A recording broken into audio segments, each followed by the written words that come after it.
Hello and welcome to Maths with Jacob. This lesson will focus on angle of depression. In the last video, we used the angle of elevation to solve some interesting real-world problems. In this video, we will look at the angle of depression. So we have the angle of depression. So let's have a look at this situation here. We have a building. There it is there. And the ground, which is there, the ground level, is 90 degrees to the building. So those two here, those two lines, form a 90-degree angle. Over here, from the top of the building out there, is an imaginary horizontal line. Okay, so because it's horizontal, it's actually parallel to this line here. And this line here, which will complete the triangle, is called the line of sight.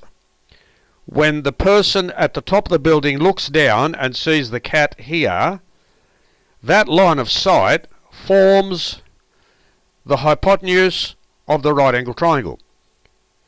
The angle formed by the horizontal, which is here, the imaginary line, and the line of sight is called the angle of depression. And notice, whenever we have the angle of depression involved, the observer looks down. Let's see how we can use this idea of angle of depression to solve a few interesting problems. Example 1. Find h correct to 2 decimal places. H is the height of the building. The angle of depression is 30 degrees and the distance from the base of the building to the dog is 50 meters.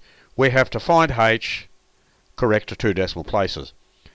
Now notice that the angle of depression is outside of the triangle.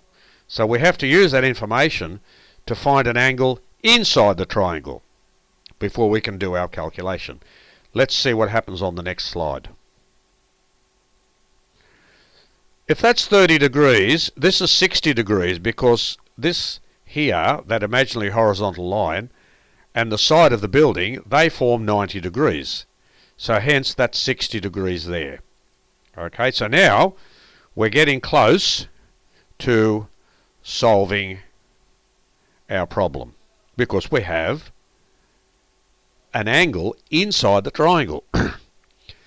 The 60 degrees inside the triangle is the complement of the 30 degrees outside the triangle.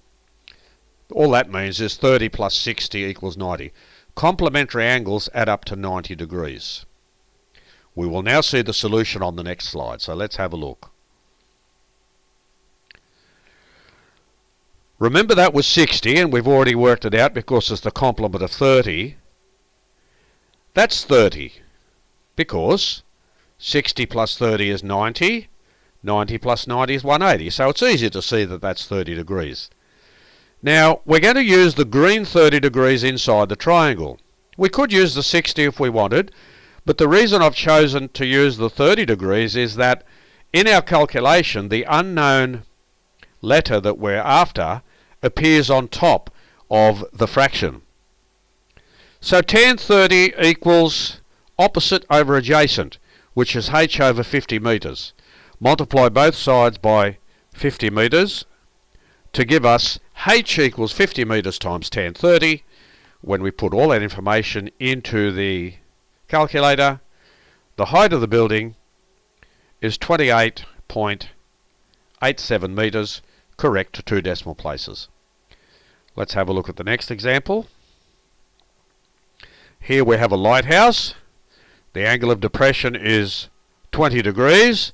Imagine someone is looking at a boat from the lighthouse. There's the horizontal, that's the line of sight, and there is your angle of depression. The building is 42 meters high. We need to find the distance from the base of here, the base of the lighthouse, okay, to the boat. So the angle of depression from the top of a lighthouse to a boat in the water is 20 degrees. If the lighthouse is 42 meters high, what is the distance from the base of the lighthouse to the boat? Find d to 2 decimal places. Let's have a look at some working on the other slide. Remember, we need an angle inside. So the angle inside is 70 degrees because 70 plus 20 is 90. Now we can use this 70 degrees because the letter we're going to find is going to appear on the top. Okay? In a similar manner to the previous example, we need to find an angle inside the triangle in order to solve this problem. As we can see, the complement of 20 degrees is 70 degrees, so we have tan 70 is d over 42. Multiply both sides by 42, so d equals tan 70 times 42 metres. So d equals 115.39 metres, correct to 2 decimal places. So this video has introduced us to the idea of the angle of depression, and we've used the angle of depression to solve two very interesting problems.